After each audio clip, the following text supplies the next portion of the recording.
This is News 24 Live. I'm Erin Bates, and with me via Skype is Gillian Schutte, who's a filmmaker, writer, and social justice activist. Gillian, you're also co-founder of an organization called Media for Justice, and your name's come up recently in relation to the discussion you had over Facebook with one judge, Mabel Jansen. And I'd just like to kind of get us to how we got to this point. How did we get to today and what's happened in the press in the last 24 hours? I'm an anti-racism activist, I suppose you would say, but I prefer the term racism abolition activist. And so I write about racism all the time. I'm committed to calling out racism when it arises in our social sphere.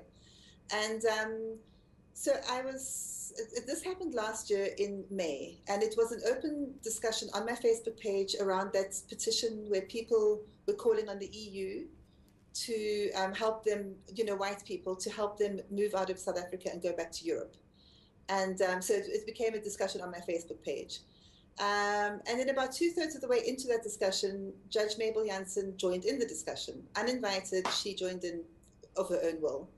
And that's where she started to make these defamatory statements around black male sexuality and women's passivity, and how women, just sort of stand by and watch their husbands rape their babies and their daughters, and tell their daughters that it's the father's right to be the first person to have sex with her. She doesn't mention the word sex, but the statements as they are verbatim are there on my Facebook page for anyone to look at. I'm giving you a general idea of what was said. And outrageous stuff, outrageous. And of course, most of us started to argue with her on that page. And she continuously justified her perspective. Later on, she mentions to me, because her whole thing was to prove to me that she thinks I have this view of the noble black, the noble savage or the noble black person, whatever, because of my anti-racism writing. And later on, she said, whether Gillian likes it or not, this is the truth. It's part of the black culture. Yes, we know that it happens in white culture, but it's not the norm. It's not seen as normal. Whereas she infers that it is seen as normal as part of black culture. And she mentions the 30 or 40 cases that she has, and she says 99% of them are about fathers raping their children. And 5 years old is old, usually it's younger than that. Now, 99% of her cases. So even if she was talking, even that as a stat, I mean, if that sounds like a dubious statistic to me. And the number she gave goes from 10 to 20 to 30 to 40. It's quite clear that empirically, the information that's in her posts on your page from May 2015 are not factually sound. That's quite clear. Yeah, she hasn't referenced those cases at all when she makes the statements that she does before she mentions 30 or 40 cases. But even then, they're not referenced. So outrageous. So anyway, during that conversation, which I think happened over 2 days, she inboxed me on the 20th. So that happened on the 23rd. And on the 24th, I got this inbox message where she summarizes the same points that she made on the public platform. And immediately, I blocked her and decided that it wasn't really worth having those views, using my platform, as for those types of turn of the century, colonial trope, animalistic, demonized version of blackness and black sexuality. That my page wasn't about, her using, her being able to espouse those kind of views. So that's where the conversation ended.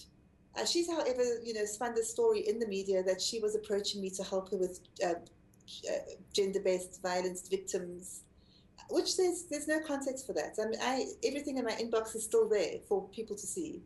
And I have done screen grabs, and I did screen grabs then because I know that sometimes people can delete stuff when they've actually said it, etc.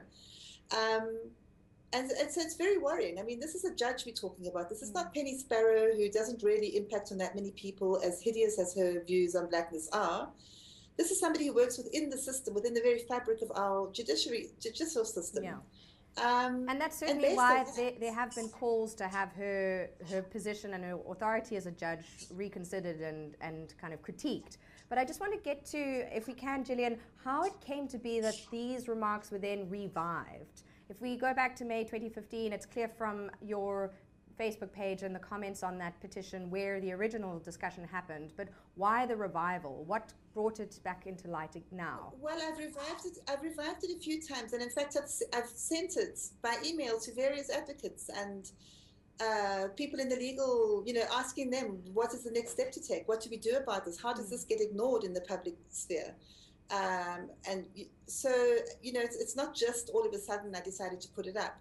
However, in the last week or so, we've been following the last week. We followed that whole case of people trying to get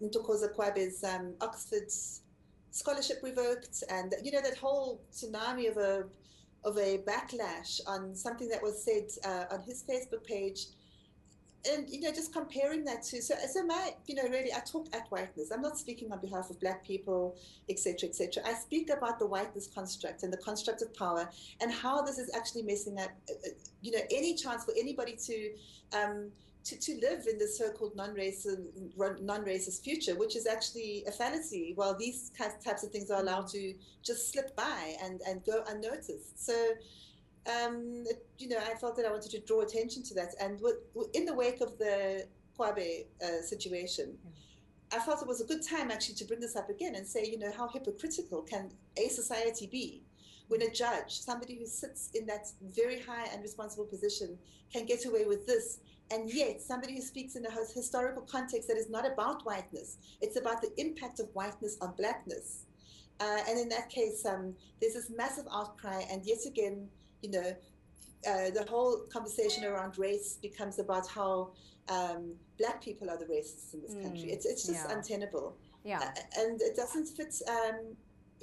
It's about exposing hypocrisy, but also it's really also about structural and institutional racism, which is very, very overlooked in the mainstream media.